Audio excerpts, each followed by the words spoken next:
Germany Netherland के ऊर्जा नवाचार को राजस्थान में भी लागू किया जाएगा। दोनों देशों का दौरा कर प्रमुख ऊर्जा सचिव भास्कर सावंत ने आज फिर से काम संभाला। इस दौरान smart grid system, smart metering, discoms reform समेत ऊर्जा क्षेत्रों में विदेशों में चल रहे नवाचार पर सावंत से खास बातचीत की हमारे सहयोगी विकास शर्मा ने। ऊर्जा क्षेत्र में नए नवाचारों को देखते हुए इस वक्त एक बड़ा शब्द सामने आया, वो है स्मार्ट ग्रिड, स्मार्ट मीटरिंग, यानी कि विद्युत तंत्र को स्मार्ट करना। और इन्हीं सब चीज़ों को लेकर के विदेशों में हो रहे जो नवाचार हैं उनका अध्ययन करने के लिए हाल ही में प्रमुख ऊर्जा सचिव भास्कर सावंत जाके आए हैं नीदरलैंड और जर्मनी के दौरे पे। तो विदेशों में किस तरह की टेक्निक्स है जो कि राजस्थान में अपनाई जा सकती है। सर, सबसे पहले तो बताएं कि जो दौरा रहा उसमें क्या विशेष बिंदु रहे, किस तरह की वहाँ की स्टडी थी और क्या निकल के आया निष्कर्ष वहाँ की ऊर्जा क्षेत्र के नवाचारों को देखते हुए। सर, मुख्य जो बदलाव आ रहा है वो बदलाव ये है कि ट्रेडिशनल फॉसिल फ्यूल पे जो जनरेशन होता था उसके बदले में अब रिन्यूएबल पे हो रहा है। और एक बहुत बड़ा बदलाव इसलिए है कि फॉसिल फ्यूल पे के कितना जनरेट करना है ये हमारे कंट्रोल में था। तो आवश्यकता के अनुसार थर्मल पावर प्लांट हम स्विच ऑफ भी कर सकते थे, स्विच ऑन कर सकते थे, उसका जनरेशन ऊपर नीचे कर सकते थे। रिन्यूएबल के बारे में इस पे हमारा कंट्रोल नहीं है, क्योंकि विंड कब आ जाएगी, सोलर कब कितनी जनरेट करेगी, कब क्लाउड आ जाएगा, इस चीज़ पे पूरा कंट्रोल नहीं है। लेकिन उसके बावजूद चूँकि हमें इकोनॉमी को डीकार्बनाइज करना है, इन्वायरमेंट की दृष्टि से रिन्यूएबल पे ही जाना है, तो जिसका जनरेशन है, जिसका पैटर्न पक्के तौर पे हमारे हाथ में नहीं है, उस प्रकार के सप्लाई के अनुसार कंज्यूमर को, ग्रिड को, डिस्ट्रीब्यूशन कंपनी को एडजस्ट होना पड़ेगा। सर, चलिए उन्होंने स्मार्ट ग्रिडिंग, स्मार्ट मीटरिंग उस पर फोकस किया हुआ, तो वो किस तरह से, आप उसका अनुभव बताएं। सर, बिल्कुल यही उन्होंने किया है। जैसे मैंने कहा कि उनकी ज़्यादातर ऊर्जा रिन्यूएबल पे आती है। रिन्यूएबल से आने वाली ऊर्जा अच्छी तो है क्योंकि पोल्यूशन नहीं है, लेकिन उस पर कब कितनी जनरेट होगी इसका कंट्रोल नहीं होने से उसको उसके साथ मैच करने के लिए आपका कंजम्पशन पैटर्न भी वैसे ही होना चाहिए। और सबसे दूसरी बात इम्पॉर्टेंट ये है कि कल जनरेशन का पैटर्न किस तरह से होगा उसका सटीक फोरकास्टिंग भी आज करना चाहिए। इन दोनों चीज़ों के लिए आईटी और OT, information technology, operational technology का बहुत बड़ा महत्व है। आपको ग्रिड के कौन से एरिया में, और ग्रिड जब मैं कहता हूँ केवल हाई वोल्टेज ग्रिड की नहीं बात कर रहा हूँ, even low voltage distribution grid है, उसमें भी कहाँ तो डिमांड ज़्यादा है उसके तुलना में फीडर ओवरलोड हो गया है, कहाँ तो डिमांड कम है, तो ये सारी सूचना रियल टाइम बेसिस पे मिलनी चाहिए। तभी आप ये मैनेज कर पाओगे कि जब जहाँ ओवरलोडेड फीडर है तब उस फीडर के उन इक्विपमेंट्स को जो नॉन इसेंशियल है, for example electrical vehicle charge हो रहे, तो उनको स्विच ऑफ कर दे और ये ऑटो मोड में ग्रिड के द्वारा कर दे। सर, वहाँ ऐसी कोई व्यवस्था है कि जो ग्रिड है वहीं से इनको मॉनिटरिंग किया जाए कि नॉन एसेंशियल और एसेंशियल दोनों जो यूटिलिटीज़ है उनको किस तरह से मॉनिटरिंग किया जाए, घरों तक स्मार्ट मीटरिंग के जरिए उसको अप्रोच किया जाए। हाँ, ऐसी व्यवस्था ये कह सकते हैं, लेकिन ये भी नहीं है कि हर कंज्यूमर के बारे में ऐसा किया गया है, लेकिन वो अभी हो रहा है। तो मीटर के साथ स्मार्ट मीटर गेटवे है। स्मार्ट मीटर गेटवे होने के कारण बिहाइंड द मीटर कंज्यूमर का कौन सा इक्विपमेंट कितना कंज्यूम कर रहा है ये सूचना भी कैप्चर की जा रही है। और अब रेगुलेटर के परमिशन से उन इक्विपमेंट्स को डिस्ट्रीब्यूशन सप्लाई ऑपरेटर या डिस्ट्रीब्यूशन कंपनीज, डिस्कॉम्स हैं, वो ग्रिड की आवश्यकता अनुसार उन इक्विपमेंट का कंजम्पशन कम या स्विच ऑफ कर सकते हैं। इस प्रकार की व्यवस्था की जा रही है। सर, जैसे राजस्थान की बात करें तो डिस्कॉम्स हैं, तीनों डिस्कॉम्स काम कर रही है, उपभोक्ताओं की सेवाएं दे रही। वहाँ का पैटर्न क्या है? वहाँ डिस्कॉम्स के अलावा भी सर्विस प्रोवाइडर हैं, वो किस तरह से काम करते हैं? और इस तरह का मॉडल जो अगर राजस्थान में लाया जाता है तो उस स्थिति में कितना फ़ायदा मिल सकता है हमको? वहाँ डिस्कॉम्स भी है। डिस्कॉम्स का आशय ये है कि जो खंबे, तार या केबल नेटवर्क है वो ओन करने वाली, एट द सेम टाइम बिजली सप्लाई करने वाली कंपनी है। और कुछ कंपनीज ऐसी है कि उनका नेटवर्क खंबे, तार या केबल पे उनका कोई ओनरशिप नहीं है, लेकिन जैसे डिस्ट्रीब्यूशन फ्रेंचाइजी एक पॉइंट से बिजली लेकर वो अपने कंज्यूमर को केवल बिजली सप्लाई कर सकता है और वो नेटवर्क यूज़ करने के रेंटल्स नेटवर्क को देगा। वो DSO डिस्ट्रीब्यूशन सप्लाई ऑपरेटर होता है, तो वो भी है। तो discoms and distribution supply operators parallel में काम कर रहे हैं। उस प्रकार की व्यवस्था यहाँ करने के लिए नेटवर्क को शेयर करना होगा। जैसे यहाँ का नेटवर्क है, जयपुर डिस्कॉम के ओनरशिप का है। कोई ये कहता है कि मैं फला एरिया में इन कंज्यूमर्स को मैं मेरी बिजली देना चाहता हूँ, तो नेटवर्क उसको डिस्कॉम का यूज़ करना होगा।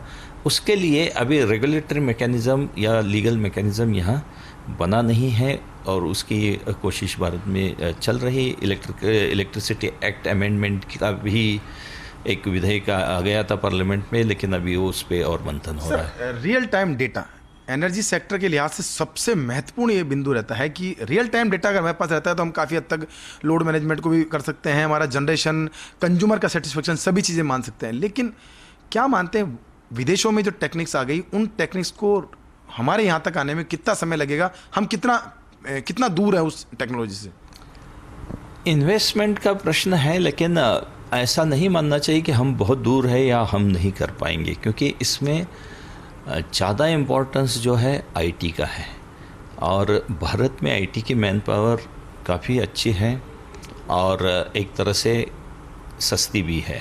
तो यहाँ अच्छे एक्सपर्ट जो आईटी के जो है, आईटी सेवा प्रदाता, वहाँ के तुलना में यहाँ सस्ती सेवा भी दे देंगे। इक्विपमेंट्स का प्रश्न है आईटी ओटी के, उसमें कुछ इन्वेस्टमेंट करनी चाहिए। भारत का नेटवर्क काफ़ी बड़ा है, तो हो सकता है कि इन वन गो हम उतने गति से नहीं कर पाएंगे, लेकिन हमें यहाँ ये करना है, ये एडमिटेड फैक्ट है।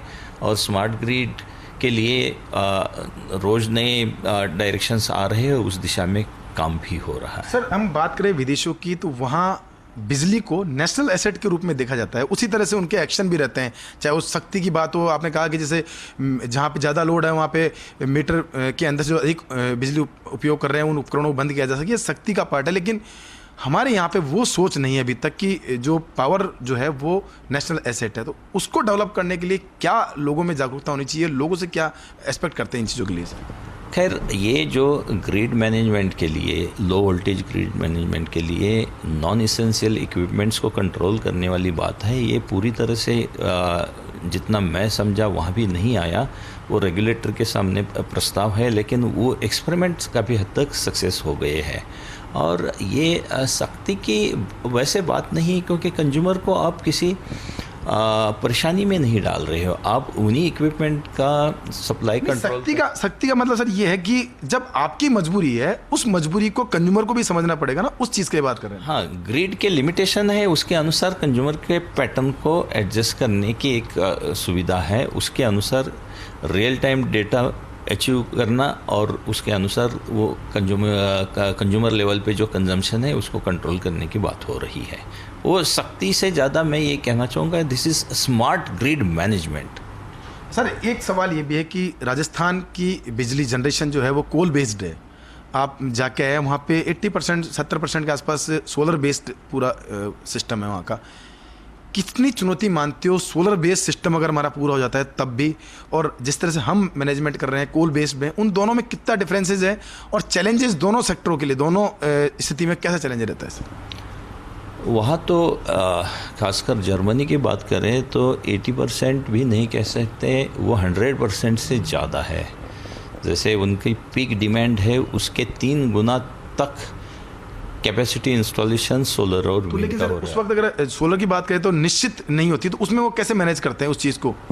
जब विंड भी नहीं आए, सोलर भी नहीं आए और ऊर्जा की आवश्यकता है, तो उसको मैनेज करने के लिए गैस बेस्ड जनरेशन है, तो वो क्विकली रैंप अप हो सकते हैं। तो एक तो तरीका ये है। और कभी कभी जनरेशन काफ़ी ज़्यादा आता है, उस केस में बहुत ज़्यादा संख्या में नहीं है, लेकिन प्रायोगिक तौर पे यूटिलिटी स्केल्स की बैटरी भी उन्होंने लगवाई है। ऐसे व्यवस्था हमें वहाँ देखने को मिला, उसका ITOT फ्रेमवर्क देखने को मिला। तब जब बहुत ज़्यादा बिजली उपलब्ध है, ग्रिड में कंजेशन हो रहा है, तो वो बिजली बैटरी सिस्टम खींच के उसको चार्ज करती है, और जब बिजली के डिमांड के तुलना में सप्लाई कम हो रहा है तो वो बैटरी सिस्टम वापस इंजेक्ट भी कर सकते हैं। इस प्रकार के कुछ जीएसएस में उन्होंने व्यवस्था की है। हालांकि उनको भी वो 100% जाने के लिए अभी आगे काम करनी है।